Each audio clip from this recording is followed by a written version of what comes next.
On today's episode of the Black Studies Podcast, we have the pleasure of speaking with Dr. Christopher Tounsel, historian of modern Sudan with special focus on race and religion as political technologies. His first book, Chosen Peoples Christianity and Political Imagination in South Sudan, was named a finalist for the Association for the Study of the Worldwide African Diaspora's Outstanding First Book Award and was a finalist for the Christianity Today Book Award. His most recent book, Bounds of Blackness African Americans, Sudan, and the Politics of Solidarity, has received honorable mention for the International Studies Association Book Award. He has provided Sudan related commentary for outlets including the BBC, Al Jazeera, Human Rights Watch, and NPR's Throughline.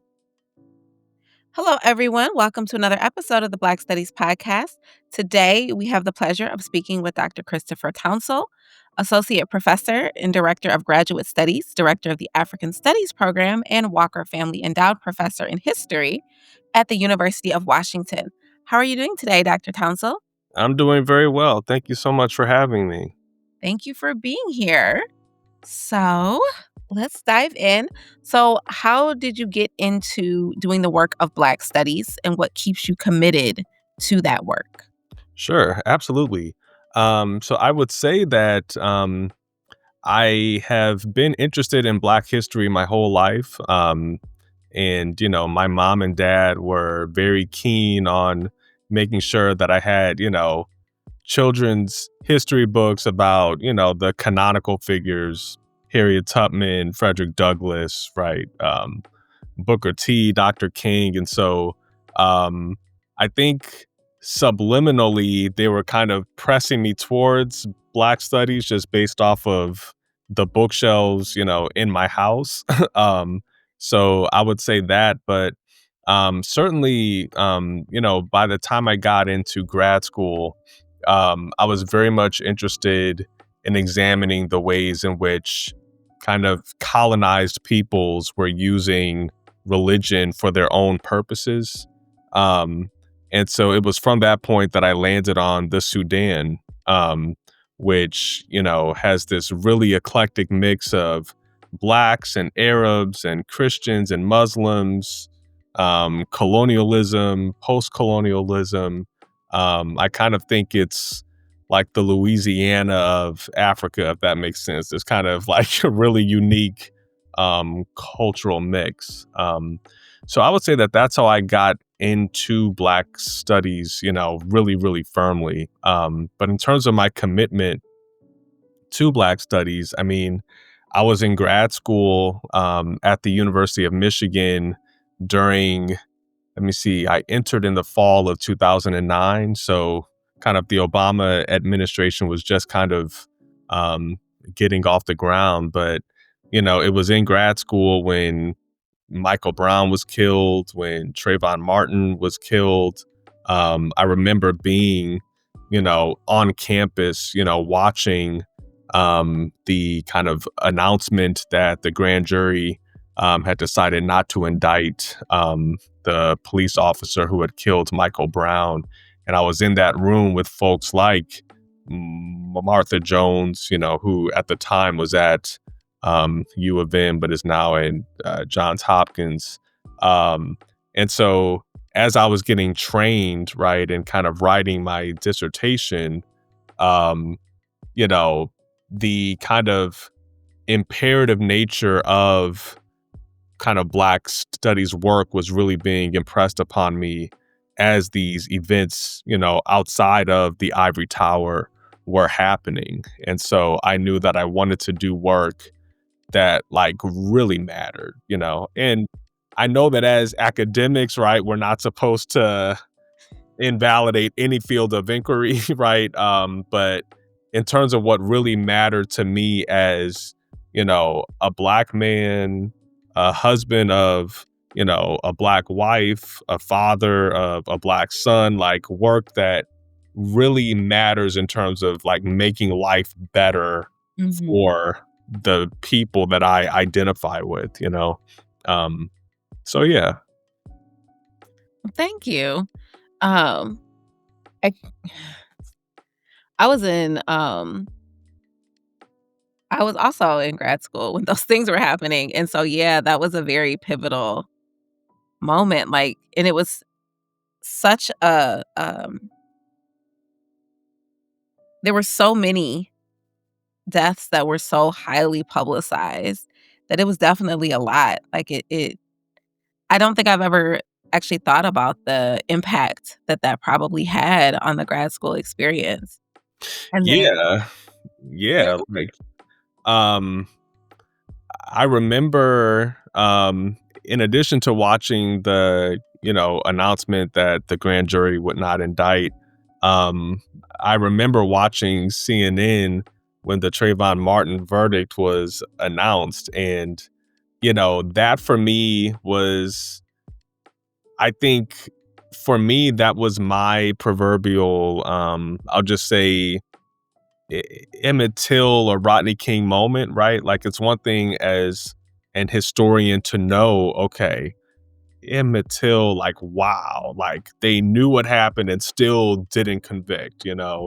Rodney King, like the recording was right there, they still didn't convict. And I think to a certain degree, that was when um a really significant part of my night, Eva Tay was kind of forever kind of wiped away, right? And by naivete, I'm really referring to this idea of, oh, well, certainly that can't happen again, right? Like we've progressed this far, right? So, not a post-racial piece, like, so I never ever was in that camp, but I just again, in my night, Eva Tay thought that we as a society had advanced to a point where when the facts on the ground say something, these will be the consequences. And so I think as an African American historian in today's day and age, it's like it is just so important, I think, for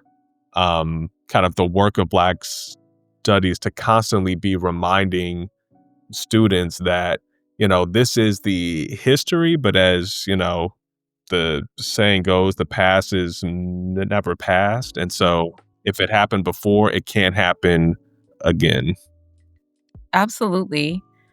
You mentioned, well, one, you do have your PhD in history, um, but you were also trained by Martha Jones. You were able to take classes with her and at this pivotal moment. So the field of history, traditionally, right, has not necessarily been seen as um, open to understandings of the past that go beyond what is represented on the page, which often is very limited in its scope because of the people who were allowed to write, the people who Mhm. thoughts and ideas were recorded and who was thought to be valid. So, how do you situate yourself disciplinarily, being a trained historian, but also being trained by someone like Martha Jones, um, and the ways in which you conduct work that maybe goes beyond the scope of what traditional history would have considered to be appropriate? Yeah, so I do have to say, while I did take a class with Martha, well, so I was not trained by her, but we were at U of M at the same time. So, certainly we were kind of in the same rooms, Mhm. if you will. And um, she actually, so in grad school, in our kind of professional development job market class, we had public mock interviews, and she actually gave my mock interview. So I definitely do. I was trained by her in the sense of being prepared for what to say and not to say when you're sitting down with the chair during your right. But in terms of my training, so I think I love the question because it really gets to, I think, how Black studies and African studies historically have been quite different, and how my positionality as an African American historian of Africa has been a Mhm. very kind of unique experience. So I was trained by Derek Peterson, who is an historian of East Africa. And what I found early on in my training as an African studies historian, and I'll be candid, but this is kind of a little uncomfortable to talk about, but the truths are real, and I think that they are, worthy of kind of putting out there. So, in grad school, right, I found that I was a racial minority among the graduate students and professors working on Africa, right? Mhm. So a lot of, the scholarship of Africa, for the last 100 years or so, at least in this country, right, have been dominated by, you know, white men, white women, and I will say scholars from the continent, right? Mhm. Which, of course, I mean, you know, the most important thing is that the scholarship gets out there, right? But it was very, I would say, I was a bit unsettled by the fact that, you know, at the university, that a lot of undergraduates at the collegiate level were learning about the history of Africa from scholars who are not of African descent. Yeah. I'll just say that. And I think that that matters to the extent of how courses are taught, right? So, which, textbooks, which book chapters, journal articles are being assigned, right? How certain movements are being classified, right? Um, and so, as an African American historian of Africa, you know, I rarely see other African Americans doing the work, right? Of kind of being on the ground in Africa, researching about African history, right? I Mhm. think it's very important that African Americans do that for a variety of reasons, right? Um, principally because one, we've always done this work, right? So, I'm sure as at schools like Howard University, Howard pioneered really Yeah. African studies in this country long before Herskovitz and, the folks at Northwestern, were doing that work. But from a kind of disciplinary perspective, the way that I've tried to kind of blend the two, right? To kind of bring my own African American perspective to the study of Africa is to really center race, right? Africa, yes, has thousands and thousands of ethnic groups, right? Thousands of different languages, right? But as someone who is, the grandson of people who migrated from the Mississippi Delta to Chicago, it's impossible for me to not see the centrality of race in Mhm. the experiences of colonized Africans, right? And the kind of continued importance of race when we're talking about post-colonial Africa's relationship with, Europe and North America and Asia. Um, and so,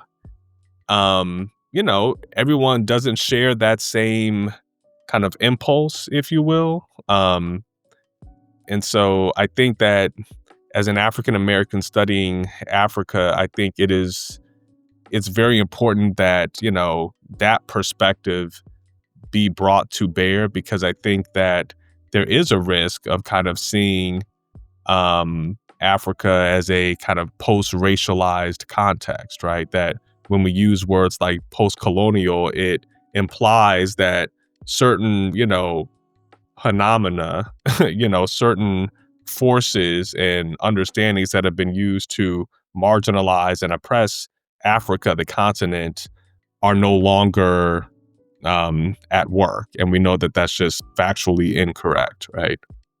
So, yeah. Thank you.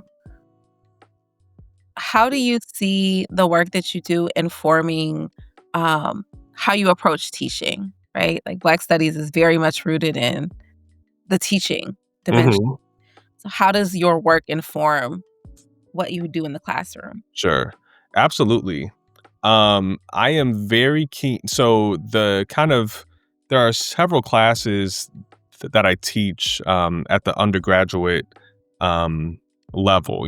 One is this course called The Bible in Black History, and that's really kind of a global Black history course, but it is taught through the lens of basically how the Bible has been used by Black people and how the Bible has been used by non-Black people to kind of understand and engage with Black people, right? So it's kind of like the Bible as instrument of oppression, but also how the Bible has been used, by Black people to get themselves free, right? Um, and so I'm very keen on basically, because I'm teaching predominantly non-Black classrooms. I'm in Seattle, Washington. The university, could stand to have a much larger number of Black students, right? But be that as it may, um, I'm very keen on basically teaching Africa as having an active role in world history, right? That African history, Black history does not start, when the first Portuguese ship arrived in Angola, right? Um, that Black people had central roles in the Greco-Roman world, right? That Black history is truly world history, going from China to, the South Pacific, right? Um, and so, I never tried to present myself as kind of, as possibly the lone Black person in the room imparting, oh, this is what Blackness is, or some sense of, Black authenticity or anything Mhm. like that. Um, but I definitely want to present my students with um, a variety of perspectives, and especially when it comes to Africa, because of all the stereotypes, you know, I want to present stories about, Patrice Lumumba, right? I want to present stories about, you know, Black women in colonized Nigeria who were playing soccer in the 1920s and 1930s, right? I want to present examples like, you know, um, Haley Salas and, Jomo Kenyatta. But I also, right, want to present stories or to kind of problematize this idea that Blackness starts south of the Sahara, right? There's this kind of assumption that North Africa is somehow not Black, but Sub Saharan Africa is Black. I'm like, no, there is a single continent, and the whole continent is Black history, right? Mhm. So, kind of problematizing people's kind of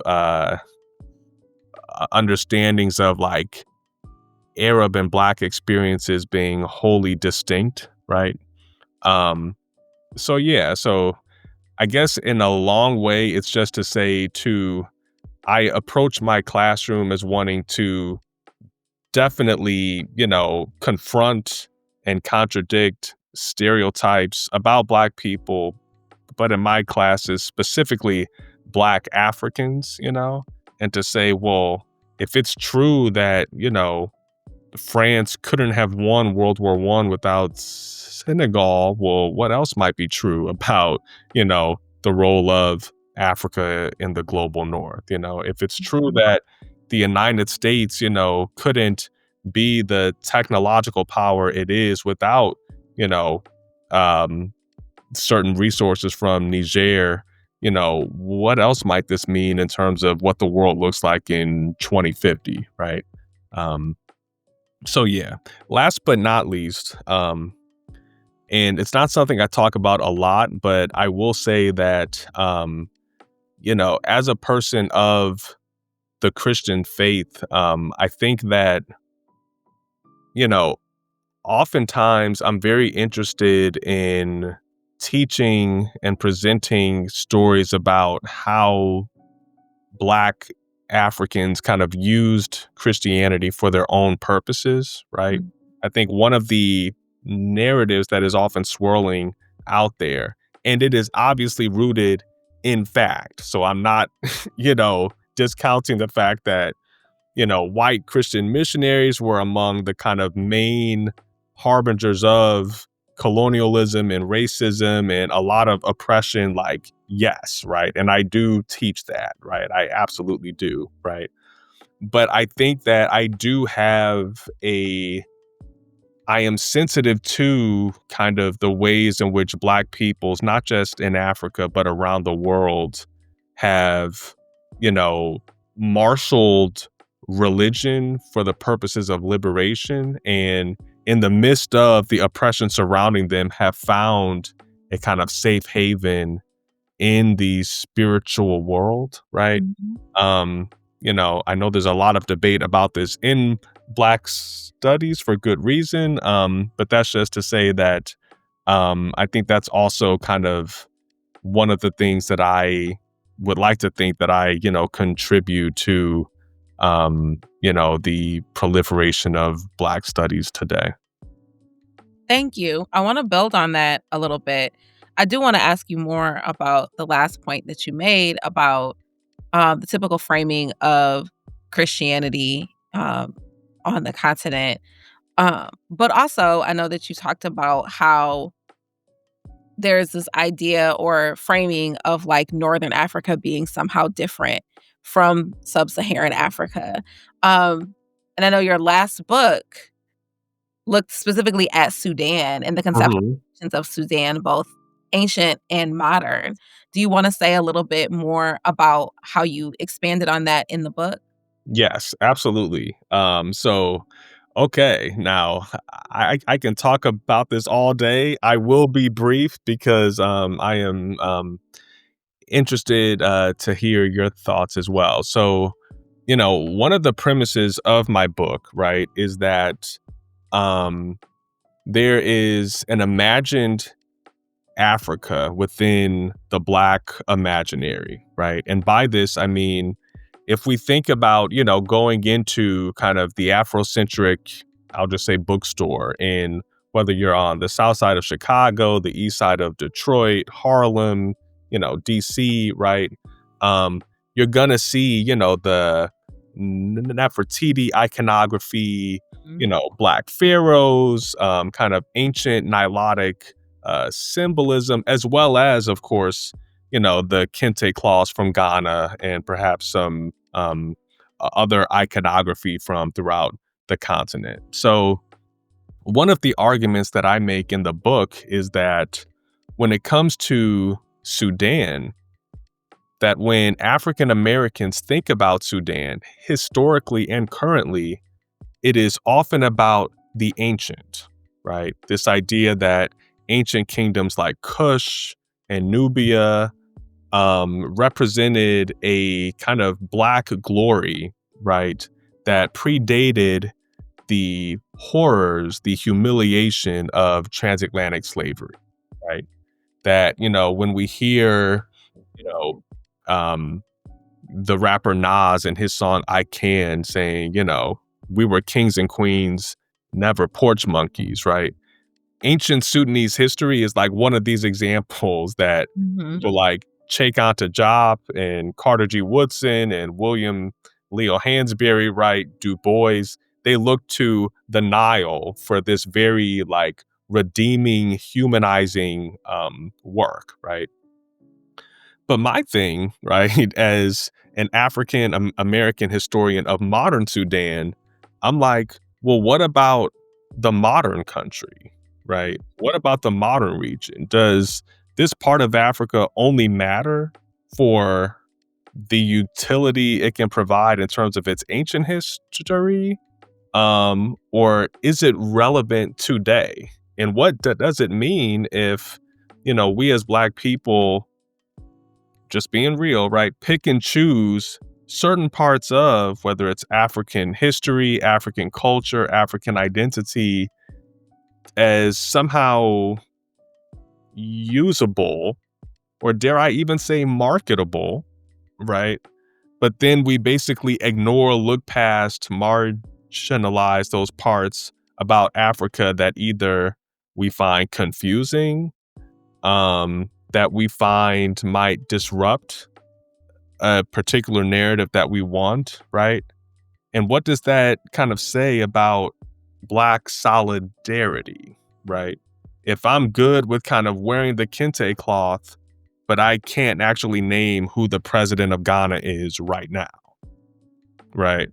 If I want to wear, you know, um, you know, the Ankh symbol, but I couldn't tell you within 500 years either way when that symbol first emerged, right? Mhm. And trust me, I am not interested at all in policing people's blackness, policing how people think. Like, that is not my passion or desire in any way, right? But it is just to say that, you know, I think pride is worth examining, right? Solidarity is worth examining, right? Um, and not just what is lost, but what is possible today, right? So Mhm. we say in, circa 2013, that Black Lives Matter, right? Which lives are we saying matter in Africa, right? Do we know about the ways in which Black people are being oppressed in Africa on account of their race specifically, right? Are we willing to kind of, excuse me, hold African regimes who are oppressing their Black citizens to account in the same way that we hold countries in the global north, right? If we look past a country like Sudan, right, which had a genocidal regime, from 1989 until 2019, right? If we're willing to not be as gung ho about, getting that regime out of power as we are, you know, different regimes throughout the world for their work, what does that say about what it means to be Black in 2025, right? So those are kind of the questions that the book explores. I think that that's such an important point, and it mirrors conversations that happen in Black studies, right? Like, a lot of Black studies is very, um, US focused, uh, and doesn't necessarily expand to the diaspora or to continental Africa at the same rates, right? And even if we think about when people talk about African studies, it's it tends to be talked about as African studies, right? And not necessarily connected with Black studies in the way that, like, that we're all talking about Black people, and that global Blackness is something that is integral for understanding, um, the history and trajectory of Black people, like. Exactly. Exactly, right? And unfortunately, we see it even at the institutional level, right? So, as you know, right, you've got some universities where they might have a department of Black studies, right? In some, it might be Department of African American Studies, and others, it might be an African Studies program, but like an ethnic studies, right? So, Mhm. even at the institutional level, there can be this kind of balkanization, right, of Black studies. And so, on one hand, right, I think anyone can agree that different contexts have particular, um, particular disciplinary heritages, right? So, yeah, I think that there should be a Department of African American Studies at every institution, right? But I think that there should also be a like, what am I trying to say? I'm all for encouraging specific disciplines, but I don't agree with the what I just see as the balkanization of Black studies. I think that an undergraduate wanting to major in, I'll just say Africana or Black studies should be able to, in the same department, right, take a class on the civil rights movement as they do on, you know, um, World War II in sub Saharan Africa, as Mhm. they do, you know, Black friends as they do a course on, Afro-Brazilian, candomblé, right? Like, I think that there is a Black world, right? And to kind of, force, African studies to be in one thing and African American in something else, and, Caribbean, Latin American studies into something else. I think that something gets lost there. Um, yeah. I would agree. Um, and the overlaps, and also just the lack of, I don't wanna say acknowledgement, but the seriously, um, engaging with the ways that a lot of the founders or, uh, voices, a lot of the big voices in these different areas, right, under, uh, thinking about global Blackness were in conversation with each other. It doesn't really align with, like, Mhm. you had African American intellectuals traveling to Africa. You had African intellectuals traveling to America and giving talks. You had Caribbean Mhm. intellectual like, these people were in conversation with each other in a way that the institution necessarily hasn't necessarily facilitated in modern times, Exactly. which, Exactly. could Yeah. be a critique of the institutionalization of these things and Yeah. the ways that have happened. But, yeah, I think it's really important. And so I wanted to ask you about your book because I thought it was a very, um important comment to make and to Oh, think about. thank you so much. Yeah. So, kind of building on that,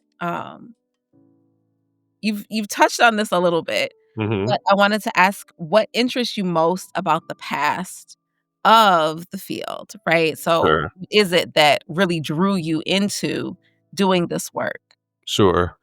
Yeah, that is a great question. I think that what really draws me to kind of the history of Black studies is the fact that I think it just really shows the humanity that has been able to be so resilient, right? That Mhm, at the same time that, my great grandmother, right, who was born in 1917 question mark, in the Mississippi Delta, right? That at the same time as she was literally out in the field picking cotton, didn't have more than a third grade education, you had Black people writing, circulating, and reading the Chicago Defender, right? mhm, That, Black people were creating music, um, Black people were debating laws and policy, right? Black people were playing numbers, right? Um, there's just this way in which, despite the overwhelming power of white supremacy and all of these systemic forces that sought to, force Black people into kind of these, square pegs, if you will. Black people were doing everything they could to show we are stars, we are triangles, we are circles, we are ovals, we are trapezoids. And this is what makes us human, and we're gonna do it, and we're gonna do it loud and proud, right? Um, and so I think that for me, um, the history of Black studies is really inspiring for me because it also shows that um, I have an intellectual genealogy, if that makes sense. mhm, I went to, so just being completely real, right? So I went to Duke as an undergrad. I love Duke. I have nothing bad to say about Duke. Um, I will say that when I was there, a lot of my friends were very into, okay, I'm going to be pre-med, I'm going to practice medicine. I'm going to be pre-law. I'm going to be, a lawyer for some corporate firm. I'm gonna go, get an MBA, and work for, the big law firm on Wall Street.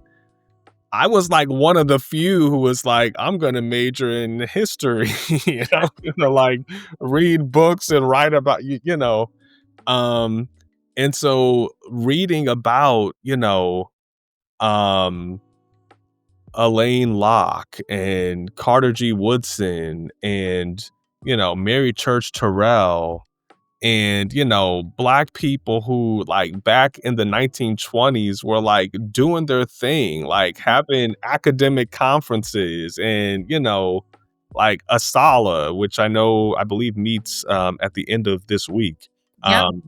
was, like, was operating, John Hope Franklin, in the library, even if the librarians were trying to say, "You can't come here when, white people are here," like, the tenacity that this dude had to continue that work, John Hope and, um, Benjamin Mays, like, I'm just it kind of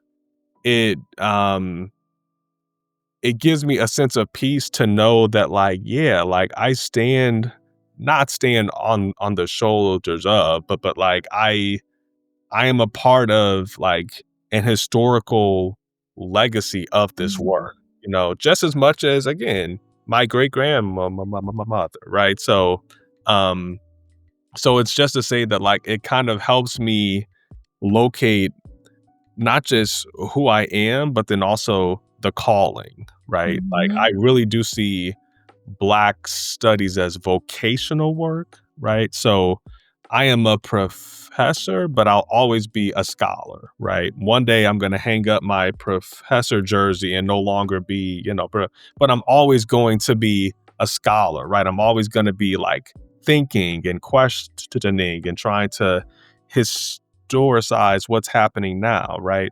Um, I think that it kind of gives me that sense of, okay, back in the 1920s, Black professors at, Howard and Morehouse and Spelman, they had to confront, what Warren G. Harding was saying about civil rights. Yeah. Today, I have to confront what, Donald Trump is saying about it and all of the world on fire things that we're confronting today, right?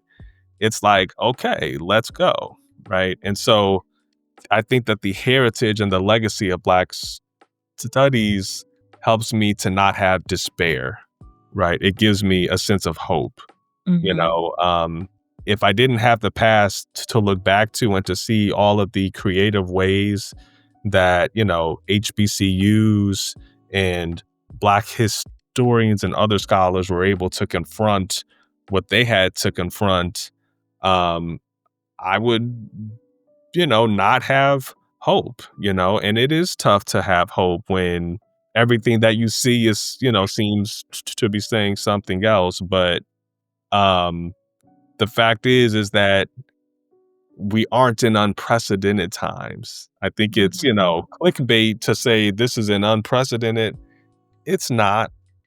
Right, there's nothing new under the sun. It's just a kind of it's a different manifestation of what has been going on for decades and centuries, but thank God we've got, Black studies departments, we've got Black scholarship, years and years and years of it that can fill libraries that we can use to empower and equip us for this moment.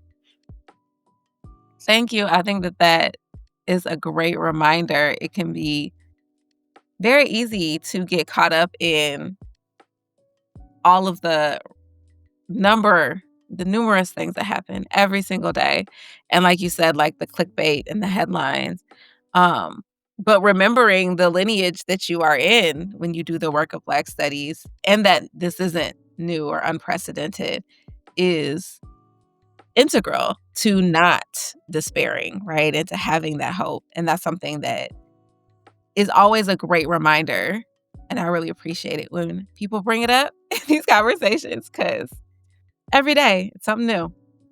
Yeah, exactly. Yes. Yes. So, last question for you is so what interests or excites you most about the future of the field? Or even where do you think we should be going, especially if we're thinking about the moment that we're currently in um, Mhm, and how it's going to be necessary for us to draw on elements of the past to mhm, move forward? sure. Yeah, I think in terms of what I'm excited about kind of the current, state of the field is, um, the way in which people are looking or sorry, the way that people are looking back to look forward. And by that, Mhm, I mean, this kind of idea of, Afrofuturism, right? And kind of, how can, as Black people, imagine what a better future could be, in mhm, contrast to this, yes, like we are in the valley, right now for sure. But, we're still imagining that kind of proverbial promised land, right? And imagining what that looks like. But the ways in which I think certainly Black history as a field, I think is finally starting to move away from kind of the study of, really popular, quote unquote, great individuals and looking at, things like, you know, Black postal workers, Black cookbooks, mhm, Black barbershops, right? All of these things that have histories of their own, right? What can we learn from Black gardeners, mhm, right? So I'm really excited to see that there is work that is moving away from, and if anyone on the podcast is an historian of these people, I apologize in advance, but you know as we continue to talk about folks like King, Malcolm X, Du Bois, looking at kind of the histories of those that, have not gotten credit or have not gotten the shine, yeah, right?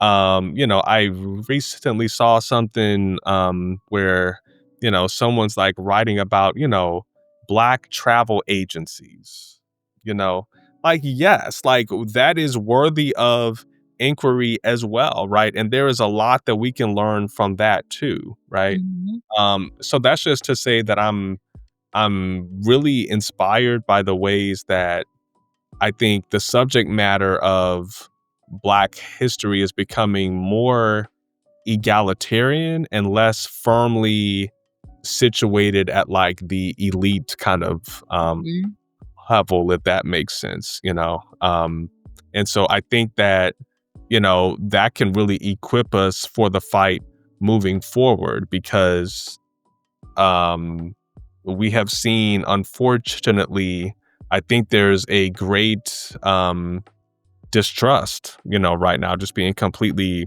real, right? Of kind of institutions, there's a distrust of people that used to have trust or positions that used to have trust. There's a level of skepticism in this country that, is very real, right? And I understand it, right? But that's just to say that more and more, right? I think that whatever future, is out there for us as a people, it's gonna be, possible by really examining how those who are, just to kind of use a technical term, the subalterns, right? mhm, People again, like my great grandmother who, you know, probably had never heard of a Sala, didn't know who Carter G. Woodson was, didn't know what this Negro History Week thing was, right? But she mattered, right? She was important. She deserves to have her story told, right? And so I'm really excited to see that the field seems to be moving more towards that. well, thank you so much. I really appreciated your conversation today. Is there anything you would like to add? Sure. Just that I'm really thankful for this opportunity, and that I hope that people out there continue to support not just Black studies, but to support platforms like this, right?